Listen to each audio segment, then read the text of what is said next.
Hello, kidney warriors! James here from Dadvice TV, your online kidney health coach. And this is Dadvice TV Live. Now, if you're new, welcome. Great to have you here. You're going to find this very helpful, positive, and supportive. And if you are new, let me tell you who I am. My name is James. I am a kidney warrior, kicking kidney disease to the curb. By focusing on diet and lifestyle changes, I have been able to improve my overall health, which has helped me eliminate every single symptom of my kidney failure and lift my labs up as my health improved. I'm now right on that border of stage 4 and stage 3, but I feel fantastic. And it all comes down to learning about diet and lifestyle and what I could do to reduce the burden on my kidneys. Now, tonight we are going to have a conversation about two things. Apple cider vinegar, which is something I get a lot of questions about, and we are going straight to an expert to find out what is the truth behind apple cider vinegar. Are there any benefits for kidney patients? And also, we're going to talk a little bit about kidney stones. That's a little bit of a hint that that's where apple cider vinegar may be able to help some kidney patients. And kidney stones, once you've had them once, you don't ever want them again because they hurt like, nothing else that I ever want to feel again. So now, let's jump right on in to our expert from plantpoweredkidneys.com.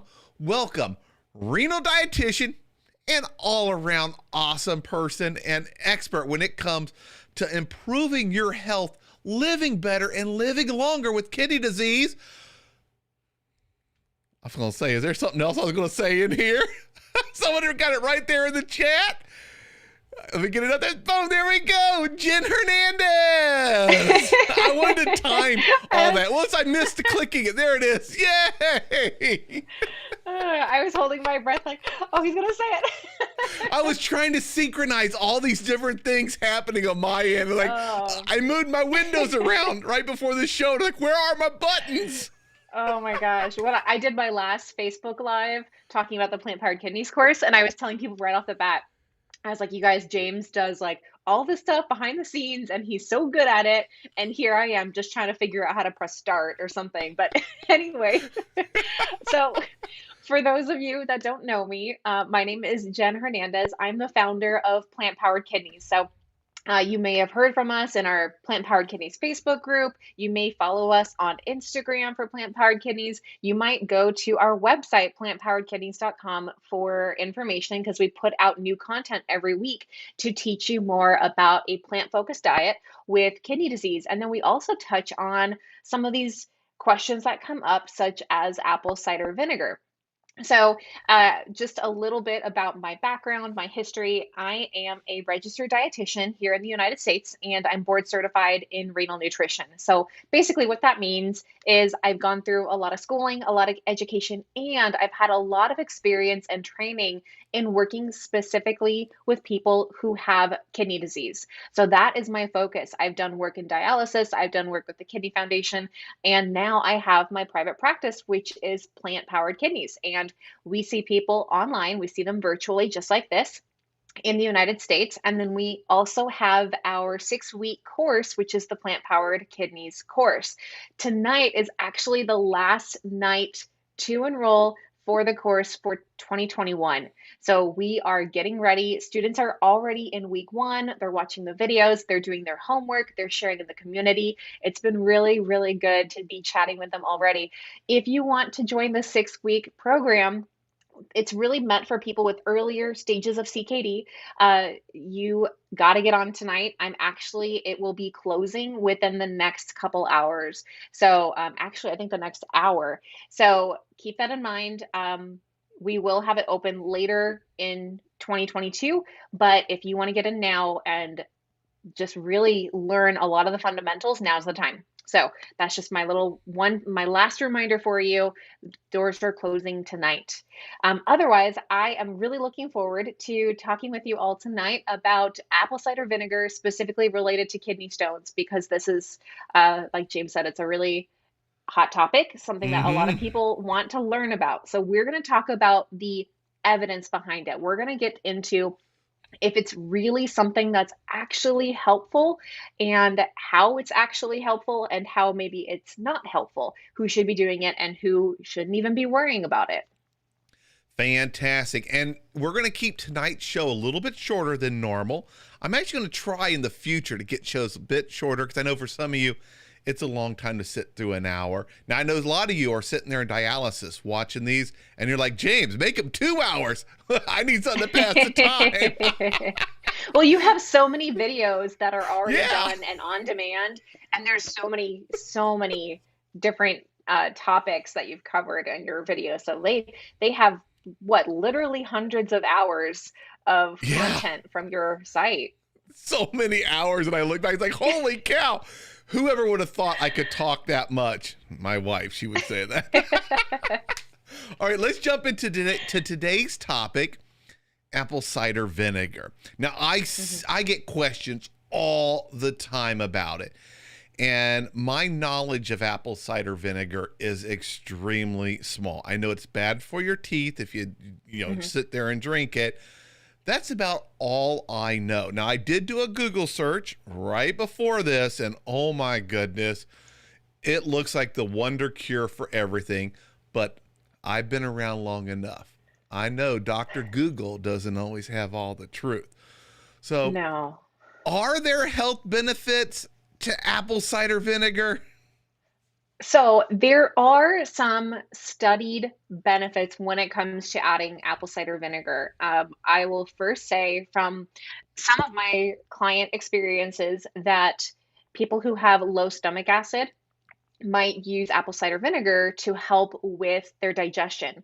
So this is something that we talk about when we're working privately, and we do an assessment to see if they are actually making enough stomach acid. And what's really ironic, and I don't want to get too tangential in this, but the proton pump inhibitors, the PPIs, Hmm. these are really common medications that we see in a lot of people who have they have some kind of like heartburn or some kind of reflux issue, Hmm. when in fact, looking at the digestive system might suggest a different route. I'll say that. So the PPIs are not really the best long-term solution. And so we do look at things like adding apple cider vinegar to helping with digestion in a mealtime. But like you said, it's not something that you just like guzzle right out of the bottle, and Yeah. you have to be really careful. And just another little a tangent on the tangent. If you are taking a PPI, you've got to be really careful about stopping it. It's not a good medication to just stop right away. You have to talk with your doctor about it first and then come up with a plan if that's right for you. In some cases, it might be. In some cases, it might not be. But it's definitely not advised to stop medications without talking with your healthcare team first, because they're there for a reason. So I just want to say that. But kind of just adding in that apple cider vinegar has been shown to help with digestion, specifically for those low stomach acids that we've seen with clients. Now, there is a lot of thought about apple cider vinegar and weight loss. Oh, that's what I And always see. oh yeah, I mean, come on, that is such a, I mean, what a tag, like what a headline that people want to just click on and be like, oh my gosh, if all I have to Exactly. do is this. Everyone would love to lose weight. If all I got to do is apple cider vinegar, Yeah, woohoo! easy. I'm adding things to my food. I'm adding things to my meal to lose weight. Like, of course. Well, the thing is there have been studies that have shown some weight loss, just a few pounds with adding apple cider vinegar. But it's not as concrete, and it's not a guarantee for sure, because we cannot say that just doing that will give any kind of promise to weight loss, but we do know that it can help with some of the small amounts of weight loss, and it provides this kind of like feeling, this satiety, this feeling full with your meal, which may have to do with that digestion. So there's something to be said about that. Another thing that is a benefit, or at least a potential benefit, with apple cider vinegar is that it has It's helpful for blood sugar and insulin sensitivity. So for people who have blood sugar control issues, for Mm-hmm. people who are using insulin, it might be something that you can talk with your healthcare team about adding to your regimen to see if that would be helpful in blood sugar control. Again, it's not all the way across the case or all the way across the board. It's not like everybody will have great results. In fact, some people on the other side of the story, some people can experience really low blood sugars and can have some insulin adjustment changes that they need to pay attention to. So, if you're looking at doing it for blood sugars, just again, talk with your healthcare team, make sure that you're kind of journaling and having a plan with it, and that your healthcare team is also supporting you as you're trying this because you've got to be monitored when you make these kinds of changes. Yep. Any health benefits to cholesterol? Because that's what my focus is now. It's getting my cholesterol down and Mhm. losing weight. And I don't think the apple cider vinegar is going to lose enough weight for me. I'm going to have to spend more time outdoors walking and more time on the treadmill. Yeah, this is not really something that has been proven to be helpful. They have animal studies, which is promising, but we're not the same, right? So Mhm. when they're testing on like rats, mice, other animals, like maybe it could be helpful in certain cases, but it doesn't automatically mean it's going to be something good for humans. So that's what we've seen in the case with triglycerides and cholesterol and even blood pressure, that it might be helpful, but honestly, if you ever look at these research articles, go to the very, very bottom, and they usually have this nice little disclaimer that just says, this means more research should be done. Like more Yes. evidence, more research needs to be done to conclude anything from this. They're just saying, like, we are just one study. You've got to try it again. You've got to try it with a bigger audience. You've got to try it with people. Mhm. So this whole cholesterol situation, it's not been proven with humans. Yep. And I'll tell you, so many other videos or articles that I read, watch a video or read an article. Sometimes people take those kind of studies, very small rats or some non-human animal, and the Hmm. conclusion is this warrants more research. That they're saying, hey, Right. there might be something here, but we need to look into it. And some people extrapolate that to say, oh, this works, and then run with it, which isn't accurate. Yeah, it's optimistic and it makes me hopeful Mhm. that that's kind of the breadcrumb trail of, hey, this could be something that we should look into, but we don't know what that is yet. And the biggest part is we don't know if it's safe. Mhm. So, that's what is always going to be the biggest question is this not only is it beneficial, but is it actually safe for us? Because sometimes studies will come out and say, actually, no, this causes harm, and we found, it increases cholesterol or it increases your blood pressure. Like that could be a result of it for some people or for most people, we don't know. But that's where you want to be really cautious when you hear people talking about certain claims, that just kind of keep that in mind. It could be a good thing to think of in the future, but don't go too crazy. Yeah, don't make yourself your own guinea pig. At Yeah. least when you're working with your doctor, they're doing tests, they're looking for things, they can spot things and say, okay, hey, we need to stop or change or modify things. But if you're doing it Hmm. yourself, just because you read it in a blog or something like that, or saw some video of someone saying this will do this, oh, that always just it breaks my heart when I see some of the people who do some of these things. Now, one of the areas that I do see positivity with apple cider vinegar is in relation to some types of kidney stones. Can you talk about that? So this is something that could be really helpful, and that's a big part of the talk for tonight, that apple cider vinegar may be something that helps people prevent developing kidney stones. And it's actually, what's ironic is even though we think of vinegar as maybe like an acid or something, I Mm-hmm. know people can think of that. It's actually considered an alkaline food. So it lowers acid levels. And in doing this, the, it can help with kind of rebalancing and preventing this buildup.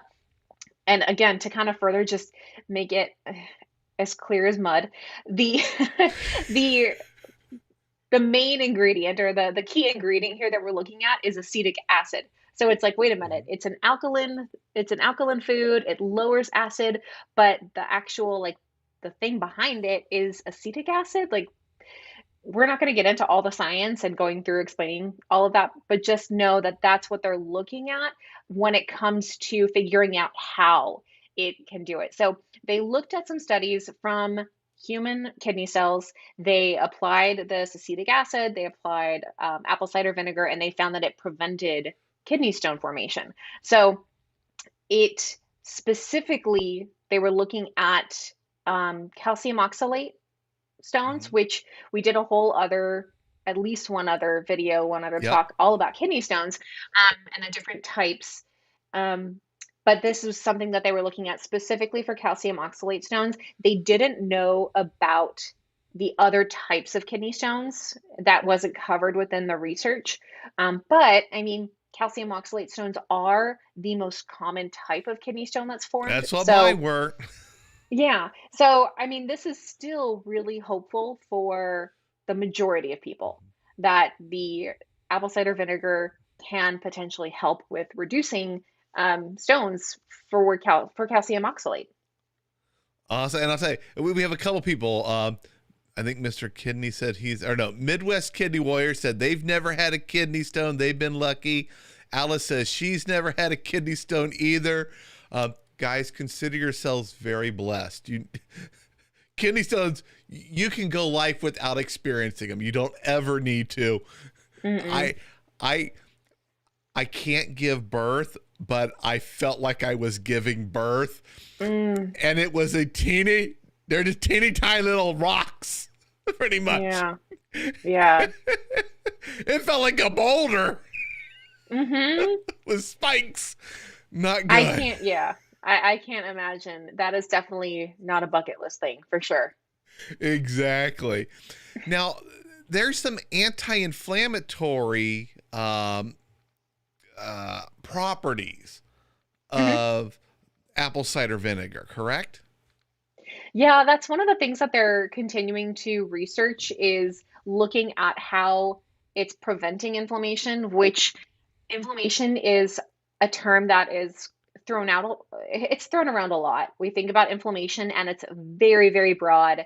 It could mean so many different things in so many situations. But looking at again this alkalizing effect with the apple cider vinegar that it's possibly part of the inflammation reduction that they're seeing. This is a small amount of research. There's not a ton of research that's out about this, but there is enough to show that there are studies that are showing with human kidney cells that the kidney stone production is being reduced. So they are looking at, okay, there is this opportunity that it's decreasing the inflammation, it's preventing essentially what's coming from the buildup of these minerals that is what causes the kidney stones. So uh, there is that potential. And also thinking about like the weight loss and helping with insulin sensitivity, these other things that can also contribute to inflammation if apple cider vinegar is helping those as well. Like there's got to be something that it's doing as far as Mm-hmm. reducing inflammation in the body. So all those sound like positive reasons to maybe incorporate apple cider vinegar into your diet. And I do it Hmm. as part of a dressing. I even Hmm. use it in some of my stir fry. What are other ways to take apple cider vinegar that won't cause my teeth to fall out? Yeah, that's the really important thing. So if this is something you want to do, you don't need a lot of it. You can start with like a teaspoon and mix a teaspoon into your water, maybe work up to like a tablespoon. You don't want to go too high because there are some case studies that have shown that too much is bad. But you want to dilute it for sure. So you could mix it into your water. If it's got too much of a bite for you, then maybe add a little bit of honey to kind of counterbalance that tartness. Um, but if we're also talking about preventing kidney stones, then chances are you have to drink a ton of water to help prevent your kidney stones. So you're probably, hopefully, diluting that apple cider vinegar in just a ton of water. So, you could focus on that and do like a teaspoon into like, I have my giant glass of water here and Hmm. just doing a teaspoon here and then My having with some, several of I got those. lemon and water in here today, and Yeah. I think I can add some apple cider vinegar and not even know it. Exactly. So there's ways that you can do it, and you could even do like a little bit of lemon juice if you want to try to cover that vinegar taste to it. You can do that as well. You can add a little bit of honey again to combat that tartness. But the key is you definitely want to not just take it straight. Don't do just like a shot of apple cider vinegar because that acidity, because the acid will just erode your teeth. It will damage your enamel and you will be taking care of one issue and then you'll have all these dental issues come up, which dental health is super important for kidney disease. It's not something talked about a lot, but dental health is crazy important for kidney disease. And if you've been to the dentist and they take your blood pressure, you know that there is a connection with blood pressure and our dental care. So blood pressure, kidneys, blood pressure, dental care, it all kind of works together. Anyway, other ways that you can add apple cider vinegar, you do the dressings, you can use it in mayonnaise. So mayonnaise, if you make homemade mayonnaise or if you just use a store-bought mayonnaise and you mix a little bit in there. So think about like doing mayonnaise with a coleslaw, like a creamy coleslaw salad. And you would add some apple cider vinegar in there. You could do homemade pickled veggies, which is really, really good with apple cider vinegar. I love doing that and then getting some spices like the mustard seeds and even cloves are really good. I love homemade pickled veggies. Um, let's see, even adding it to like a smoothie. So if you have whatever you want to put in your smoothie for your fruits and you add just a little bit, again, it doesn't have to be very much and it really shouldn't be too much, but just add a little bit. And then any of the drinks that you're having, your water, your smoothie, if you use a straw, that will also help prevent it from hitting your teeth. So you kind of bypass that too. So that's another trick that when you do have your apple cider vinegar, however you're having it, if it's in a beverage, use a straw. And I'm looking at your blog here, which has what we're talking about plus so much more. And you mentioned in there apple cider vinegar and olive oil, which is one of the things I mix here with a bunch of Mm, spices to come up with a little bit of a dressing. And I yeah. love using vinegar in so many things. Um, I still eat a lot of eggs, or at least I feel like it's a lot of eggs. And I love vinegar in my deviled eggs. If they don't have Hmm. vinegar, I'm like, something's missing in these. I love that vinegar kick. Um, Hmm. so, am I able to substitute apple cider vinegar in most cases where I would use vinegar? I would say in most cases, I think apple cider vinegar is a one of the most common types. I mean, white vinegar, I don't know about you, James, but I associate white vinegar with like cleaning. I use it for a lot of my cleaning products. So I don't even use it very much that I can think of. The only time I've used it, I think, in cooking is when I'm doing a substitute for buttermilk, and I'll Hmm. do the like 8 ounces of almond milk, and then I put in a little bit of vinegar, white vinegar there to make a buttermilk substitution. Um, but yeah, I think it's really versatile in that you can add it to other things. And apple cider vinegar does make a really good dressing with olive oil, a little bit of Dijon mustard, and then the apple cider vinegar, a little pinch of salt, little pinch of pepper. I'm trying to think of anything else I add to it. It's pretty. I tell you, Sometimes I'll do a I little bit have of turmeric. all these different spices, yeah, and I just start playing Mr. Scientist in there, and I'm like, I like this, try a Yeah. little of this, and there was once I made, it was right before we did a show, I made something and it was amazing. And I didn't write it down and I've Mm. never made it again, but I just keep experimenting and I discover, oh, I like this, a little more of that. Oh, a little too much this time. And I kind of get an idea, a feel for how to mix it all up and make all sorts of cool things. Yeah, and that's the best thing is just kind of try it out and mix things together, see what you like, see what you don't like, and just run with it. Another one that's really good is barbecue. Like barbecue uses vinegar, and Yeah, you yeah, can yeah. do like a barbecue sauce, a homemade barbecue sauce, and add in apple cider vinegar if you want. Or even just get the store bought and then just mix in a little bit more vinegar if you want like more of a tang. Yeah, cool. Now, Livia has a great question. how much apple cider vinegar should a person drink in a day or have in a day if their goal is to prevent kidney stones? So you can aim for like 1 to 2 tablespoons, which is 3 to 6 teaspoons per day. I would definitely recommend kind of spacing it out. As I mentioned, digestion, that can be a really big thing for people. If you want to try starting with adding a little bit of it to your meals or to your water with your meals, that could be really helpful. So it could be like a teaspoon with each meal mixed into your water or added to your food, however you like it. So 1 to 2 tablespoons, that's it. Don't worry about more is better because I don't, I remember I had the risk. There was a case study where somebody had low potassium and I think low blood sugars. Um, that it is not, oh, the weakened bones from, I believe it was from the acidity Mhm. that it caused a imbalance with the minerals. So again, the looking at the apple cider vinegar to help reduce kidney stones. Kidney stones are a buildup of minerals. If you go too much, like if you try to go too hard with apple cider vinegar, it might cause some problems with the mineral balance that your body is already trying to take care of. So it's not one of those things where some must be good, so more must be better. Yeah. It's just a little bit's okay. So 1 to 2 tablespoons. Just stick to that. Yeah, and that whole finding the right balance is so important with so Mhm. much that we consume as kidney patients, even with sodium and potassium. Too little is not great. Too much, not great. It's finding that Goldilocks zone, that Mhm. part where it's just the right amount. That's good for you.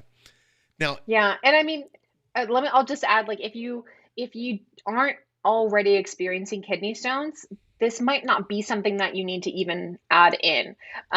If it's something again with diabetes, with blood sugar issues, or with weight, again, just make sure you talk with your doctor about it first. Talk with your healthcare team first because they're going to need to track what's going on when you're adding this regimen in. And if you don't have kidney stones to start, it's not something that's going to further prevent them. We can talk about other ways that you can prevent kidney stones, which, I mean, James, you've been doing a really good job with doing that I without I the drink a apple cider vinegar. ton of water now. Yeah. And that's one of the biggest things. A lot of water. When I have to go to the restroom, I'm actually happy. I'm like, hey, it's working. This is Yes. getting bad things out of me. I look forward to that. My wife, when she drinks a lot of water, she's like, no, I gotta go to the bathroom too much. I'm like, no, that's so good. Believe me, that's Hmm. good. Yeah. Now, If you ever lose it and not have to go to the bathroom, you'll miss that. exactly. So many people tell me about that. Like, I want to enjoy it while I can. Now, when I go to Hmm. the store and I'm looking for apple cider vinegar, what tells me this is the good one to pick?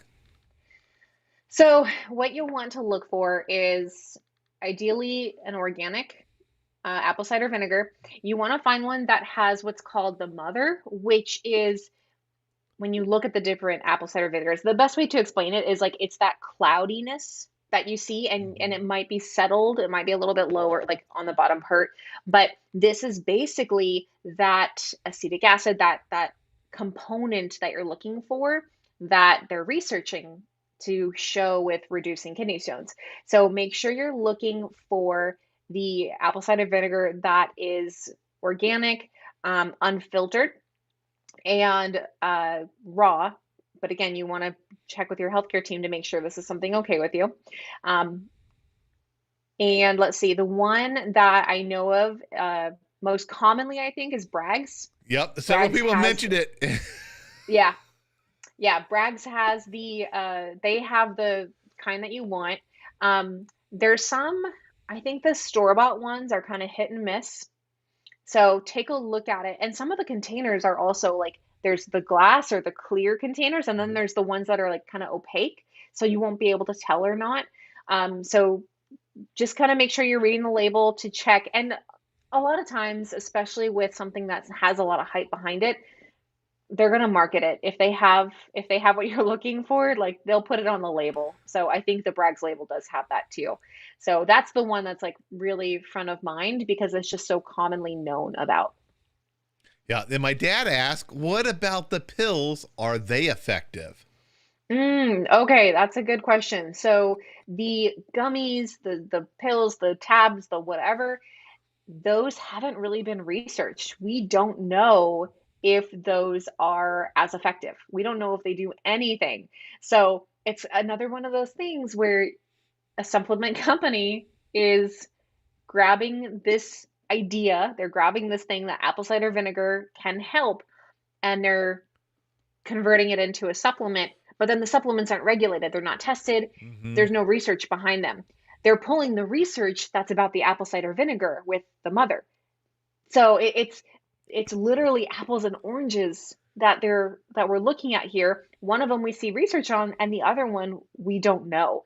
And so if you see a research, or if, I'm sorry, if you see a supplement company that is talking about, oh, it's going to help with weight loss and X, they can say whatever they want, and they could Mm-hmm. pull that research of the apple cider vinegar and be like, see, apple cider vinegar is good. And it's like, oh, but that's not your It's not product. the Like, that's same. something different. So keep that in mind. In general, though, no, the supplements, and we don't recommend supplements. I've never recommended apple cider vinegar supplements. I've recommended apple cider vinegar, but not supplements. Yeah. Now, are there any side effects to apple cider vinegar? So there can be side effects, and you want to be really careful with, again, not going overboard. That's when having too much is just not going to be good for you. So because of this acid that's alkaline, if you have too much of this, it's going to be testing your acid base balance, one of the things that your kidneys are already working on. So you don't want to put a ton in there to offset this and have your kidneys, have your body be working harder on resetting this balance and kind of correcting this. One of the things that can come from that is nausea, that a lot of people will say if they're taking in too much that they can experience nausea. There is also another case I had mentioned, that they saw low potassium and the weakened bones. So Mm-hmm. and this was a lot. This was 8 ounces of the apple cider vinegar over the course of 6 years. So this was like a long time of having a A lot. lot of it per Like day. I feel They're it. lucky they still have So their teeth. right, right. And that's another thing is that it can cause this irritation to your enamel, to even your throat. Again, if you're taking in all of this just all the time chronically, that's not going to be good. And that's a lot. That's a lot to take in. So that's an example of like a more extreme case, but there can be some of these GI symptoms that you experience, and then not to mention, some people can be allergic to apple cider vinegar or the compounds in apple cider vinegar. So think of your like typical allergy symptoms, and this can range from anything Itching. from rashes, Yep. exactly, itching, rashes. You could have nausea, vomiting, constipation, diarrhea, like something your body is telling you this isn't working out. Hmm. So I'm just sneeze. Oh, bless you. Excuse me. I didn't even have enough of a warning to mute myself. um, Well, it sounds like if your anyway, body's giving you any kind of symptom that sounds yes, things aren't right, and yes. maybe it's time to back off a little bit, let your doctor know, because Mm-hmm. you shouldn't do this without letting your doctor know, because you could have a A drug 100%. interaction, Mm-hmm. your blood pressure, your blood sugar, so many other Mm-hmm. things are at play that we don't want to get things out of whack. Mm-hmm. I've learned after being diagnosed, listen to my body. Now when I go in to see my doctor, I've got a list. I'm like, yeah, Mm-hmm. my big toe is hurting a lot on the left foot, blah blah blah. Things I would have ignored Oh long yeah, ago yeah, and just racked up to aging. yeah. It's like, hey, better to be safe than sorry. And the worst thing is when you don't bring something up and then you bring it up later, and they're like, "Why didn't you tell me about that?" You're like, "Well, Yeah. I didn't know. Like, I didn't think about it." No, you got to say everything. Get it out there on the table. I mean, if anything, they're just going to be like, "All right, let's put a pin in that for now, and we'll keep an eye, whatever." But you never want them to be like, "Why didn't you tell me?" So, Yep. No, Yep. talk with them I've about that stuff. definitely learned to share everything. All right. So we've been going for about 35 minutes, which is great. We have a blog, or you have a blog on plantpoweredkidneys.com. There's a link in the description. If you hop on over to YouTube to this video, look in the description. You got a link to the Plant Powered Kidneys Facebook group, the website, the blog, which has all of this and a whole lot more, especially around kidney stones. Jen's put together so much information about kidney stones in here. And we talked a lot about them in a previous video. Remember, I was just updating the description and the tags for that video today. I was like, I want to give it some love so that it shows up some more on YouTube recommendations for other people. But I know you have an appointment coming up. Now, this gives people about 25 more minutes to sign up for the Plant Powered Kidneys course, which I'll tell you guys, the way I look at it, and Jen and I were talking about this beforehand, going through a course like what Jen offers is an investment in your future. It's an investment in yourself. You're learning more about how nutrients, not just food, but nutrients, how they impact your body, your overall health, and what that means to your kidney health. You're getting the tools you need to where if you then work one-on-one with the renal dietitian in the future, you're like, hey, doc, I know all this stuff. I know about potassium. I know about phosphorus. Let's talk about things that are unique to me now. And you can really turbocharge those conversations when you're working with the dietitian, and it'll make you feel so much more confident about eating. When you work with a dietitian, I'm just going to plug this because it's so important to me. You're afraid of food until you work with a dietitian. They take away that fear, and all of a sudden you're like, I can eat anything. I know how to control my portions. I know what's going to happen. I know how to plan my day. We're going out. The holidays are coming up. You may be having a family get together and you're worried, oh, what am I going to eat there? You'll have the tools to understand, okay, I know how to make better choices, what I kind of maybe won't eat earlier in the day, so that I've got some room in my allowances for my nutrients to have more fun when we get together and stuff like that. I encourage anyone who isn't working with a renal dietitian, definitely look at something like this group program. It's an affordable way to invest in your future. And, I'm 100% behind it. I love these types of things. That's why we mention it whenever Jen is doing them. They only come around every so often. They're not always happening. So you got to, if you're ready, you jump on, you learn, you get turbocharged, so you can kick kidney disease to the curb. Yeah, exactly. And then I also even have a link for those that are interested about kidney stones in the blog tonight. There is a link for a kidney stone nutrition course too. So you can go check that out if you're looking for kidney stones, which is a whole other separate thing. So we have resources for you. It's totally your call, but I've told a lot of people this. No one has ever regretted joining the course thinking they've joined it too early. If anything, the sooner the better, because they've regretted not joining it sooner. Exactly. I wish when I was diagnosed, the doctor would have said, hey, you know what? We have a program like this here in the hospital. You can start it right now. I would have been thrilled. And it would have, oh my goodness, it would have prevented so much depression and all that stuff and anger and fear that I went through those first few months before I got with a dietitian and learned not to be afraid of food. Now, Carolyn asks, Teresa asks, how do you sign up? You go to plantpoweredkidneys.com, and the banner's still there, right, Jen, across the top? Yep. Yep, awesome. Right across the top. It'll be there if you go to the blog. It'll be there if you go to plantpoweredkidneys.com. It's going to be closing, I think, about the top of the hour. So yeah, now's the time to jump in for 2021. Yep. And if I was doing this, here's how I would try to get it paid by my insurance. Insurance is going to want to pay for these things. They don't like to pay for dietitians. I had to fight to get them to pay for my dietitians, get my doctor to code things right so they get paid. I would use my health savings account, and I'd fill out the form, and I know I could talk to them if they had any questions and get them to cover it. Yeah, we have had people use their health savings account to cover it. Yep. I love it. When you have something good, especially when it's a real dietitian, you know, not just a nutritionist only, but we got all your letters that are behind your name. You got all those. I know I would have no problem getting that all covered on my HSA. Yeah. All right. I want to thank you, Jen, very much for being here tonight. Awesome.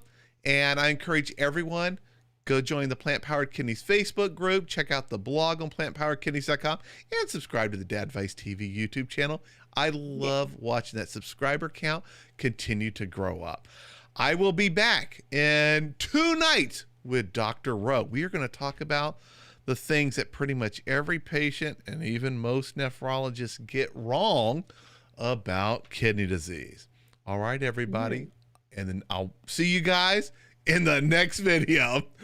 Bye, everybody.